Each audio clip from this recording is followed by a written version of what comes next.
So if I haven't introduced myself to you yet, my name is Charles Gillespie, and I'm the president of the Southern Arizona Friends.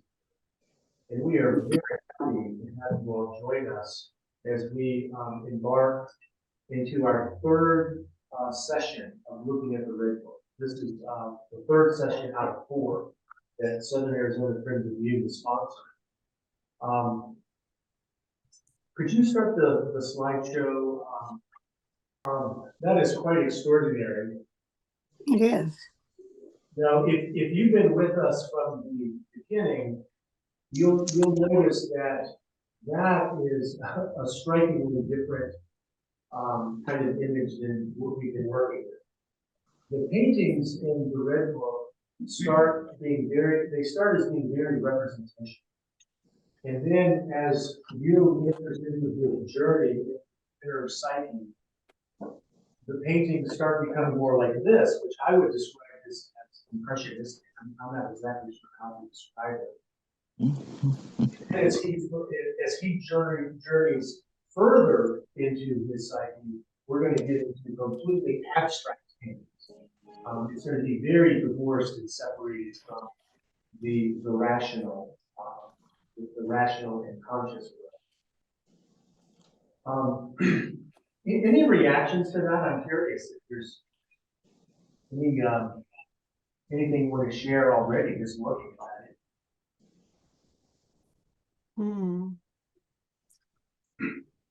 I would say. Well, I'm wondering. To me, it's representing fire, I think, or it is a little abstract, but it's a little realistic. It's something about in the beginning of the book, he talks about the sun rising out of the darkness, and so this seems like light or perhaps fire going up, dripping down, and absolutely, Helen. It is a rain of fire, and you are spot on in regard to that sunrise and interacting with the Eastern influences of the place where the sun rises. Bob, you had a comment. Oh, I was going to say it's certainly different to look at a screen versus having the book right there. But maybe that gives me a different perspective. But I would say that the flame or the source there begins at a little point, becomes the first of the soul, and then you expand into what life is or what you become. Absolutely. These are really good hits. I enjoy just hearing your intuitive interaction with this image. If you all didn't hear that, Bob is talking about, the fact that light is spooling out of a fixed point. Yeah. And it's as if the soul were erupting. And I think that's a great take on that painting. When we get to the end of our readings today, we should have a much better understanding. But what is fascinating to me is what you all have already said is very much in alignment with what you intended to say.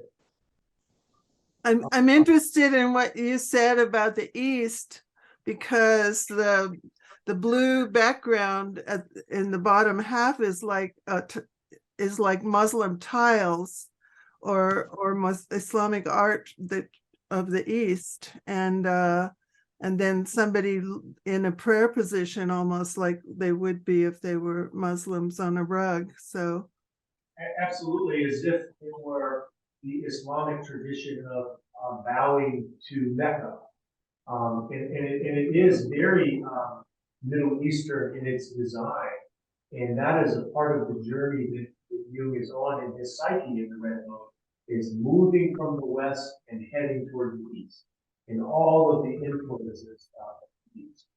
Miriam, your hand is up. Well, it seems almost like a direct illustration of the first lines of the invitation set out for us. I've prepared a rug for my non-expensive red rug for the land of the morning. We shall be surrounded by the trembling magnificence of this eastern land.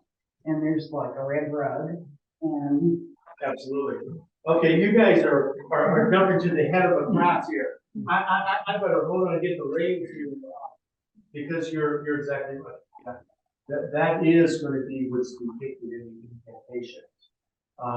For you all in Zoom, the section that we're going to be focusing on is the incantations, and that's on page 299 of the Reader's Edition.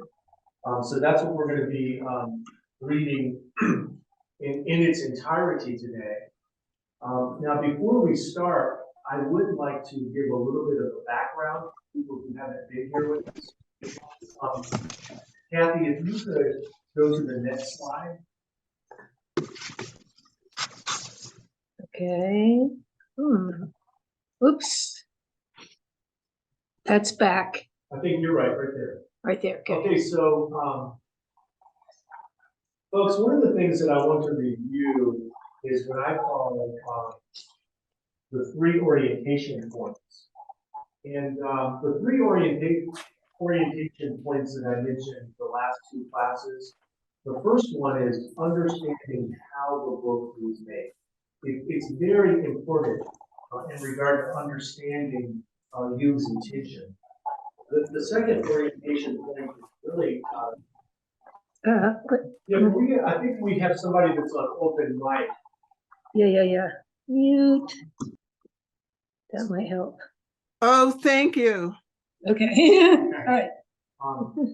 So the second orientation point that I mentioned was the role of active imagination in the making of this book. It was essential because really what the Red Book is a record of Jung's active imagination experiments. And if you don't realize that, I mean, you can read this as literature because it really does read like literature. But even more importantly, these were experiments that Jung did on himself, sitting in his office at night at the end of his workday, entering into imaginal spaces and then recording that in writing.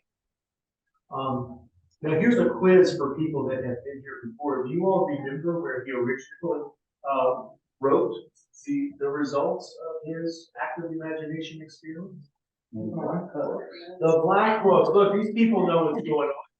He filled 12 black books, just regular handwriting, some pencil sketches. But he did this over a period of probably, I would say, less than a year in terms of the time he spent filling up those black notebooks. But then he made copies, got feedback from other people when they read sections of those copies, and then in calligraphy and with the use of art, he placed them all in one big book, which he called the Red Book. So it's a single handmade book. I have a picture there of the first page of the second book that we're going to be working with today. And I hope you can see just from that image that he wanted to create a folio style.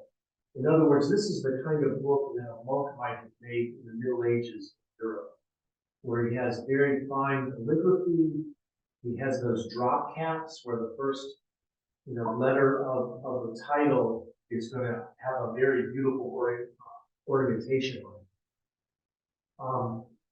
Now that image, it's a little smaller than I wish it was, but you can see as we enter into the second book, things are going to get a little strange. So we have this eye that's moving over us, the all-seeing sort of Egyptian eye. And we also have these, I'm not sure what to make of those red and blue filaments that are interacting with each other. But this is just fair warning. In the second part of the book, we are going deeper into society. So I'll say more about active imagination in a second. But I also want to point out that the third orientation point is stylistic registers. Meaning who is addressing whom in this book. It's very complicated to tell who is the I and who is the you. And so we'll be working with that today when we read our section. Any questions before I proceed to talk more about active imagination? Let me unmute her. Oh, where's, Okay, so Helen has a question. Helen, your hand is up. I know. I asked to unmute. She is unmuted. We're trying to get you so that you can, Did Jung learn calligraphy? you know, I think he did. He learned it formally, and I don't know where exactly. Maybe somebody here knows more about that. So somebody told me the last class that calligraphy may have been taught when he was in school. Oh, Well, we certainly learned the form of the German alphabet, and then we certainly had Greek and Latin, and we're certainly familiar with the luminary tongues. Yes, So, yes. So and we that's studied art. absolutely. So Helen, that's as much as we know right now. was that a yes? Probably. Yeah, it was a probably yes. Probable. Okay. Any other questions? Maybe easier questions? You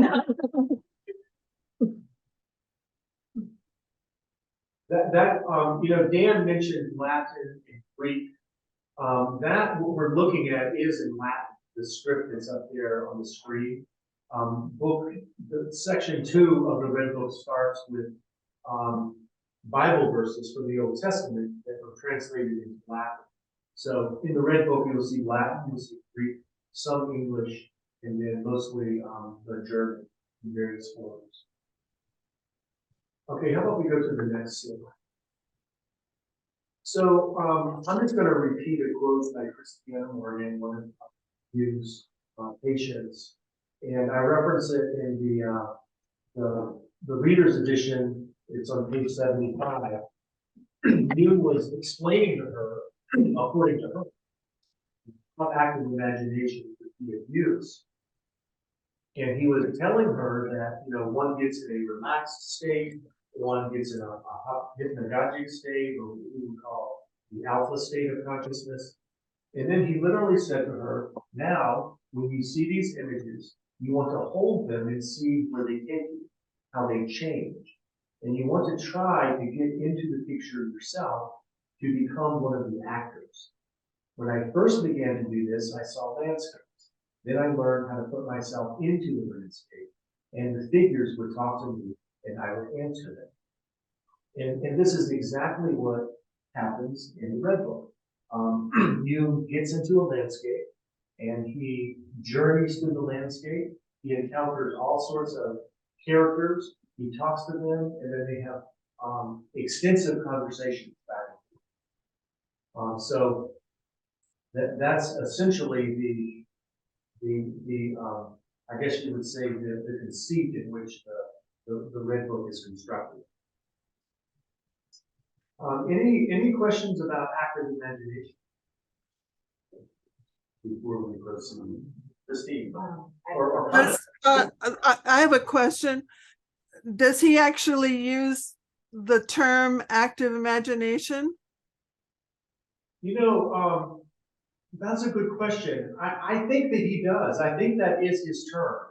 For some reason, I'm not 100% sure. Okay. I think that is his term. Okay. Yeah. When I read this process, I think shamanism, and, you know, that thousands of years of, you know, traditions, and I just wonder, I know he spent some time with various indigenous cultures, but I wonder about his method in the Well, you know, that's a good question. I don't know if you guys heard that. Christine had said, well, really what's being described here is something very familiar to shamanistic practices. They go back thousands of years. And she said, I know that Jung had interactions with all sorts of different cultures all over the world. When he was saying this to her, I'm not sure, you know, just what his travels had been up to that. But I do know that when he did the active imagination experiments, it was 1912. And so he hadn't traveled to a lot of those places yet. But he had just published his famous book called Transformation and Symbols of the Libido. Now this is in the, you can find it in volume 5 of the collected works. He had just published this, and he had been studying intensely all world religions and religious practices. This was the death toll of his relationship with Freud, because he knew as soon as he talked about the libido being used for anything other than sexuality, it was going to be a deal breaker. But I think that what we're going to see in the Red Book is better accounted for by his studies in world literature. I just wanted to add that he was also very interested in mediumistic practices early in his life.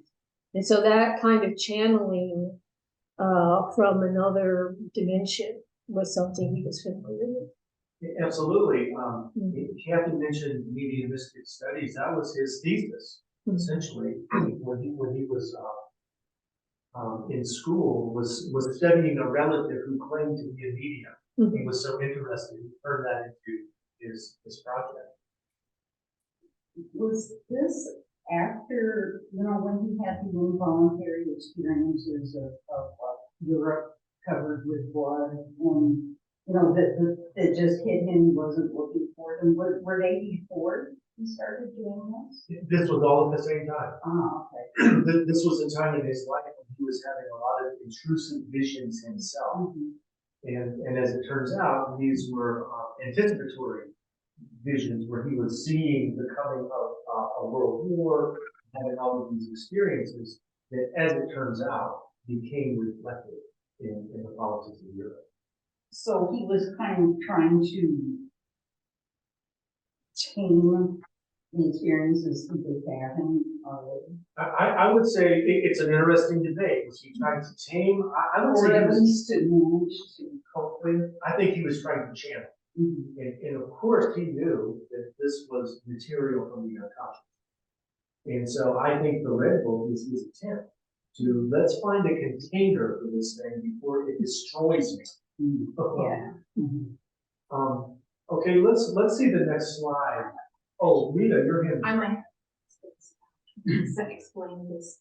When he said these images, what are these images and where did they come? Okay, this is a great question. Referring to the active imagination, Rita said, well, where do these images come from that he's working with? They come from inside. They come from his own life. So the way he often described it is he would have a mood, or he would, be in a certain way of being. He would relax, close his eyes, and try to drift into a landscape that would correspond to his mood. And when he was in that landscape, then he would explore around and try to find somebody or something to talk to. And he painted images that we can see? Yes, and then later he came back, sometimes as long as a year later, he would come back and try to capture those experiences. And recognize. Yes. Yep, and that's really what the Red Book consists of. Yeah. Now, these are good questions. These are the orientation points, so we can really dive into this. So let's look at the next slide. We can skip that slide. Okay. Okay, that's one of those paintings. This one is gorgeous. This one is gorgeous. So here's what I want to do. This is a little ambitious, but I want to summarize what we did in the last couple of groups. And then I want to summarize, this sounds ridiculous, but 10 chapters in it. But I'm going to do it like the fewest amount of words. Yeah. The fewest amount of words so that nobody loses consciousness. Interesting experience. Because what I'm leading up to is to read the incantation, we have to have a little sense of the journey that you've just been on. So check that painting out. It's absolutely gorgeous. It's from a section called, I think it's called First Day. It's a chapter in the Red Book.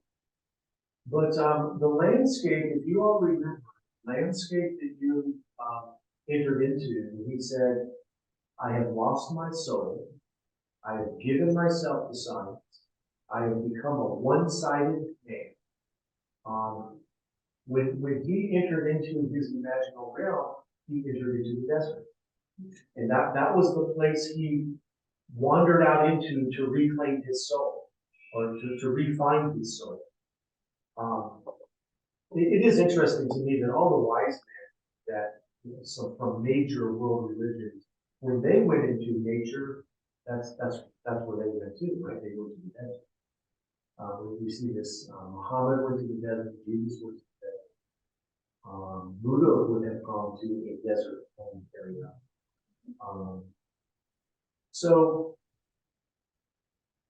what happens? I don't know if Melinda is with that, but out on Zoom. But Melinda made an interesting point last night. She said, well, this would be like a Sufi story where a person wanders out and they find allies, or they start to interact with guides. Well, Jung continues his journey, and in book 2, he starts to encounter, first of all, the devil, or what is called the Red One. So he has an interaction with the devil, and they have a conversation back and forth. But please remember, this is in his actual imaginal experience that he's having. I mean, he writes about it later, but this is actually an encounter that he had. He revisits Elijah and Solomon. We talked about them a little bit last time.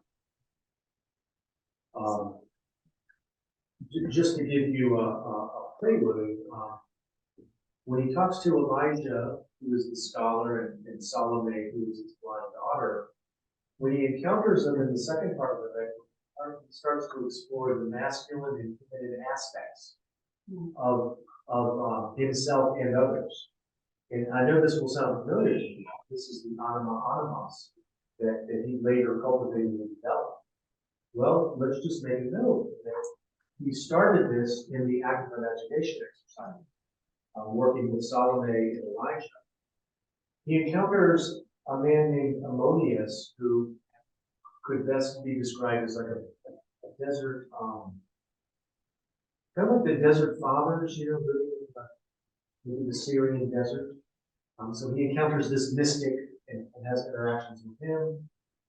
He also interacts with death itself, which he claims is the most important interaction, so that he will learn how to accept death, so that he can die for things and be reborn. So that's just a summary, like I said. That's about 7 chapters. But I just want to give you this idea that, look, he's on the journey through this desert from the west heading to the east. He's trying to get back to the east. He's trying to reclaim something that he feels like he has lost in his soul. Now, one thing I want to mention, when we talk about Skyless and Prejudice, that little character that you see, do you guys see the image of a man with his arms out? Well, that is a representation of Jung. But he starts to change every time he gets into one of these active imagination experiences. So one time he comes in, he refers to himself as the proverbial stranger. And he's referring to I think it's a Greek myth about the people who lived in the sun people. So he says, oh, I am one of the sun people. And he's wandering out in the desert. Which makes sense, I'm from the conscious world, and I'm entering into the other world. Well, then in other chapters, he refers to himself. He says, I'm a David. I am a spirit. And then he refers to himself in other chapters, I am a green creature, like the green man in those German tales, like Iron John. He refers to himself as a hobgoblin, which I'm not really sure. I haven't got to the bottom of what a hobgoblin He becomes a hobgoblin. And then later he names himself officially and says, I am chameleon. Which I think he came by that honestly, right? Every time I come into the realm, I shift a little bit, I change. Now what's interesting about this is the individuals that he interacts with, he often has a negative effect in the world. So he goes to the mystic and he starts to interview the mystic and he says things like, gosh, don't you get bored out here? Why are you reading the same book over and over again? That sounds exhausting. And so the mystic corrects him and he has a transformative experience, but all of a sudden the mystic, after interacting with him, has lost some of his faith and has lost some of his position. It's very important, folks, as we go through the Red Book, when he interacts with the characters, he will often, the only way I can say it is have a negative effect. And so here's the most important one. If you go to the next slide. Okay. His most important encounter was this guy named, Okay. I think we're two, yeah, there we go, is Dubar. Now we're almost to the incantations. I'm going to stop talking and let others read and we'll discuss, but this is really important, folks. Is Dubar is an encounter that he has. And it's in the chapter called First Day. And because of the way our screen is, you can't see the bottom of that painting. Oh, no, wait. But at the bottom of the painting, can you guys see really closely there and see a little tiny man Yes. with his arms held out? Okay, that is one of Jung's personas. That's one of his little chameleon personas. So he's heading toward the east, but Isdubar is heading toward the west, and so they meet. And Isdubar is really another name for Gilgamesh. You guys remember Gilgamesh? I think I dragged my eyes through that unwillingly, really, 25 years ago. Yeah, it is. It's a really important story. I don't mean to dismiss. I think it's one of the oldest recorded stories. I think it's 4,000 years old. We can accurately date it. So Jung runs into this giant and he's terrified. But the giant has no interest in harming him at all. And so they start to have a conversation, and this giant says, hey, if I keep following this direction toward the sun, toward the west, will I be able to enter into the sun?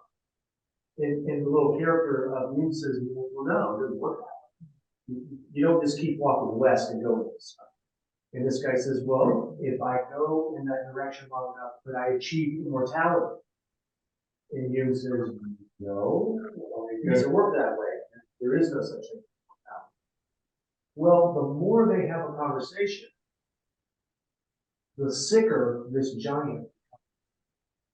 And so the giant has been poisoned by Jung's rational thinking. He's been poisoned by the scientific Western orientation. So everything that this big giant is hoping for and stands for is just getting decimated the more they stay in conversation. In fact, he becomes so ill, he falls to the ground and he can't move. And so in his imagination, Jung seems to have this understanding that I am doing this. There's something that I can do that's harming this creature. He's a God figure, he's a mythological figure, he represents all these different things.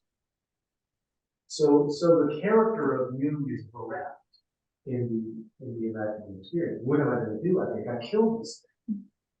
Well, he has a sort of inspiration. He says, since this is an imaginal realm, I can make this guy light as a feather and just carry him myself. And I imagine it, though Jung did not use this metaphor, but I imagine like a helium. He said, no, I'll just carry this guy around like he doesn't have anything. And sure enough, that's what he was able to do. He could just carry him around. And he wanted to carry him back to where he came from. Well, he gets to a city, and Jung realizes, uh-oh, if I walk into this city and I have this God that the people will get into a frenzy because people cannot tolerate the presence of a living God. And so, since he has this newfound imaginal power, he shrinks this. Does this sound like something from Alice in Wonderland? So he said, I'll just shrink this bar as well as in the shape of an egg, put it in their mouth. Walk into the city, everything will be. Man, what do you guys make of this story?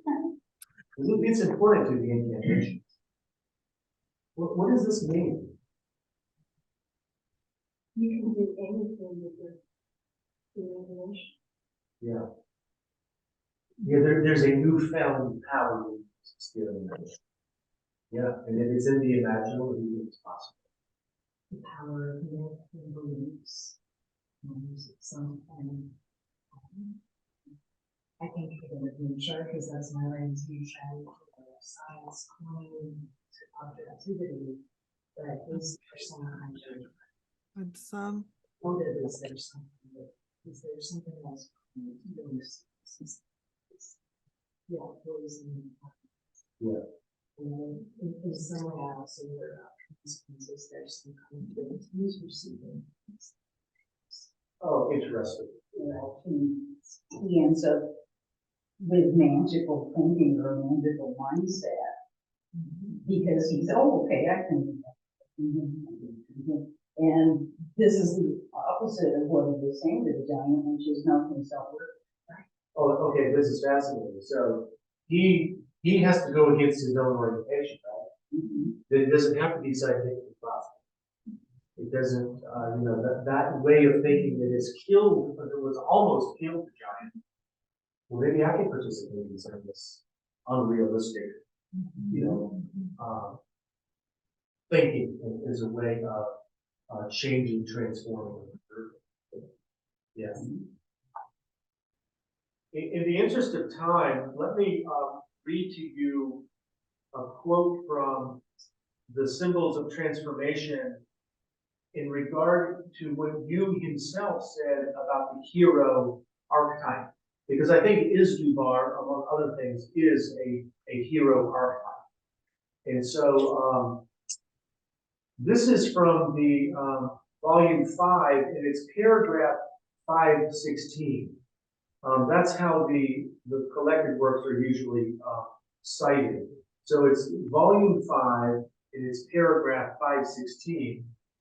He says the hero symbolizes a man's unconscious self, and this manifests itself empirically as the sum total of all archives. And so I believe that his interactions, journeys, and struggles with Izdubar, we could really understand that as the unconscious. It is his attempt, as he encounters the unconscious, to do something with it. And so, his solution was put it into the shape of an egg, put it in his pocket so that he doesn't get attacked for having the presence of a living God in his deed. So if we could go back to screen share.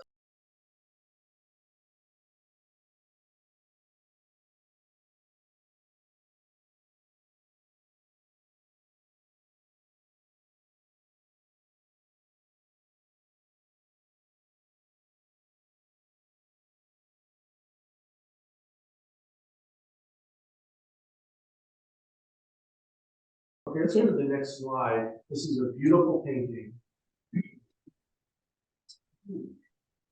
I think this is the first mandala. And Michelle, I thought of you when I posted this because of your interest in mandalas. This shows the little Jung character with the, I don't know, what do you say, the mandala on his head? I don't know how to describe that, but the egg is right in the center. That's the egg that Izdubar has become. And I don't know what to say about that mandala, other than I think it's representing all of the levels of what is Dubai is. Christine, do you have a comment? Oh, I was just counting the layers, you know, counting on. Oh, interesting. A few words from a shamanic perspective, I guess, looking at the lower, the upper worlds, that's just some interpretation. That's a wonderful take, wonderful take on this. It could be the 7 regions or the 7 realms. I do see a snake in the top, I think. above. Yes. And a black star at the very top. Yeah, what's up with the black star?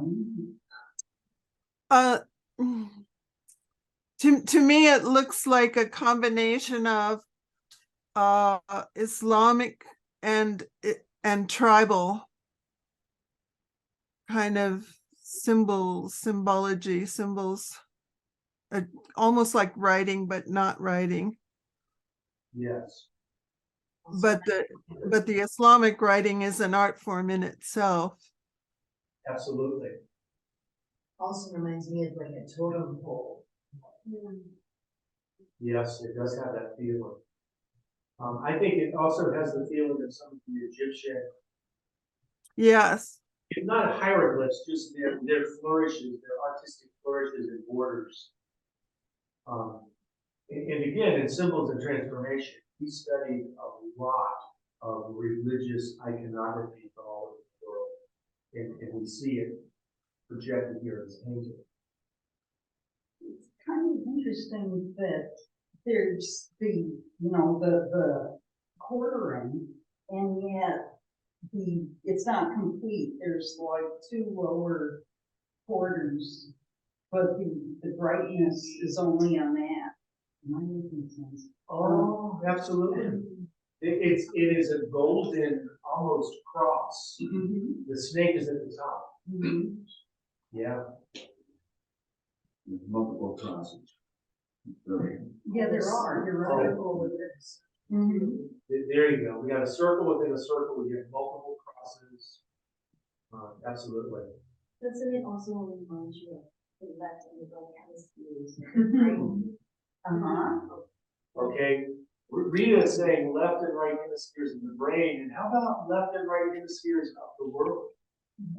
Since we know that he's on his way from the west heading east.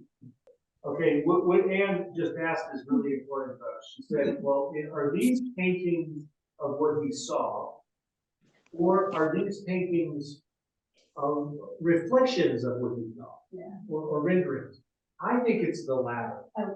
Because some of the paintings he mentioned in various writings, he actually dated and say, he painted this in January of 1970. Said, well, hold on, that's like 3 years after the experience. Okay. So with Jung's active imagination process, he would have included that as the ongoing process. That it's not just a photogenic, view of what I saw. Well, it's kind of a reflection and a modulation, and I'm going to continue to shape this. Okay, so the incantations. If you guys remember, an incantation is a word maybe said as magic, a spell, or a charm, possibly to wake up the dead. I like to believe that the character that we saw outside of that building with this huge mandala on his head, he goes inside the building, and now he is addressing that egg. That is pretty much going to be the you that is referred to. The I is Jung speaking, and the you is he is addressing that egg that he has brought in from the desert. So let's go to image 50. This is the first of the incantations. I don't know if you guys can see the beauty of that thing there. This is a rug. Miriam predicted this. This is the rug that he is going to be laying his egg on and Oh, sorry. addressing it. So Would somebody, other than myself, be willing to read those few lines there?